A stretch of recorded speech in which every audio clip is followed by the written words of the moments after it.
Bismillahirrahmanirrahim. Assalamualaikum warahmatullahi wabarakatuh.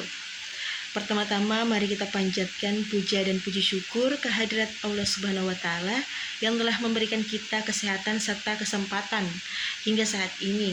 Tak lupa pula kita kirimkan salawat serta salam kepada baginda yang terkasih Nabiullah Muhammad sallallahu alaihi wasallam, yang insya Allah salawat yang senantiasa kita lantunkan akan mendapatkan syafaat di yaumil akhir.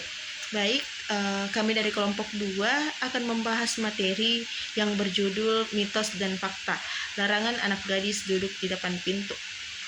Nah, sebelumnya teman-teman sekalian pastinya sudah mengetahui pengertian dari mitos dan fakta itu sendiri. Nah, mitos merupakan cerita rakyat atau peristiwa yang berkaitan atau berhubungan dengan hal-hal mistik atau gaib, atau sesuatu yang dianggap suci. Nah, hal tersebut merupakan kepercayaan atau keyakinan dari nenek moyang kita. Kemudian fakta merupakan peristiwa atau suatu hal yang benar adanya, yang dapat dilihat oleh panca indera manusia berupa adanya data. Baik, mengenai larangan anak gadis duduk di depan pintu, ada beberapa faktor yang mempengaruhinya. Yang pertama, kepercayaan, yang kedua, rasional, yang ketiga, secara praktis, dan yang keempat, secara penafsiran. Yang pertama, kepercayaan. Nah, sedari dulu masyarakat atau nenek moyang kita memiliki keyakinan atau kepercayaan jika ada anak gadis duduk di depan pintu, maka akan mendapatkan kesulitan atau malapetaka dan menghambat jodoh atau datangnya rezeki.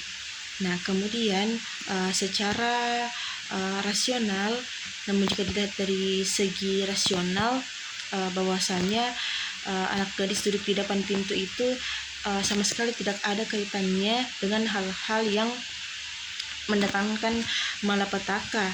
Malah anak gadis duduk di depan pintu itu dapat menghalangi aktivitas seseorang. Kemudian jika dilihat secara praktis, sama halnya dengan secara rasional, anak gadis duduk di depan pintu itu dapat menghambat aktivitas yang dilakukan, apalagi menghalangi jalannya orang. Jika dilihat dari beberapa penafsiran, bahwasannya larangan anak gadis duduk di depan pintu itu merupakan cerminan dari budaya patriarki. Mengapa? Dikarenakan dimana perempuan yang masih lajang atau masih belum menikah itu masih membutuhkan perlindungan atau pengawasan dari gangguan orang lain. Karena di sini pintu dilambangkan sebagai gerbang atau jalan masuknya rezeki ataupun jodoh. Jadi dalam budaya patriarki, perempuan ini harus dilindungi atau diawasi. Nah, kemudian pembahasan selanjutnya saya alihkan kepada rekan saya, Ulfa. Sebelumnya, perkenalkan, nama saya Ulfa. Di sini saya akan menjelaskan terkait beberapa tentang mitos dan fakta yang ada di kalangan masyarakat.